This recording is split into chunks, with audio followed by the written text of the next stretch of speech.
అంటే కలెక్టర్ వెళ్ళారుగా వెళ్ళి కూర్చుని 20 లక్షల రూపాయలు ఒక్కొక్కరికంటే ఇచ్చేశారు. ఇప్పుడు అక్కడేదో జిందాలోళ్ళు అక్కడ ప్రకాశం జిల్లాలో ఎక్కడ పెడుతున్నారు, వాళ్ళ దగ్గర భూములు ఇప్పుడు తీసుకుంటున్నారు.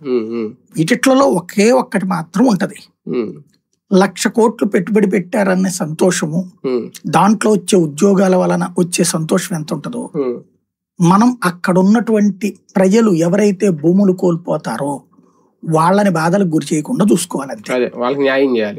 కానీ 10 ఏళ్లలో $1 ట్రిలియన్ పెట్టుబడులు నిన్న ఆయన బాబు గారు చెప్పింది. అంటే 10 ఏళ్ళు అనే పదం వెనక ఓకే వస్తే హ్యాపీ ఆంధ్రప్రదేశ్, ఆయన అన్నట్టు happy healthy wealthy state Andhra Pradesh గా మారుతుంది అనేది, కానీ అది రాజకీయం ఉందా, సాధ్యం? స్ట్రాటజిక్ గా మాట్లాడుతున్నాడు ఆయన. మేము 15 ఏళ్ళు ఉంటేనే ఇది బాగుపడుతుందని పవన్ కళ్యాణ్ చెప్పినట్టు, అంటే సైకలాజికల్ గా సిద్ధం చేసే ప్రయత్నం చేస్తున్నాడు.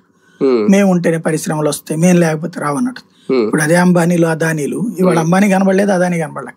అక్కడ కంపెనీ ప్రతినిధులు వచ్చారు, జగన్ ఉన్నప్పుడు వాళ్ళే వచ్చారు జందాలతో సహా. అప్పుడు వీళ్ళు అన్నారుగా వాళ్ళు రాలేదని, వీళ్ళు అన్నారుగా అప్పుడు అదాని వాళ్ళ ప్రతినిధులు వాళ్ళే వచ్చారు, వాళ్ళు రాలేదన్నారు.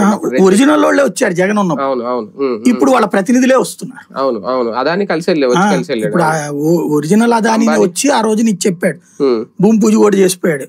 ఏది ఇప్పుడు గూగుల్ తో డేటా సెంటర్ కరణాదాని చెప్పాడు కదా, ఆ డేటా సెంటర్ మేము తెచ్చింది అన్నటువంటిది.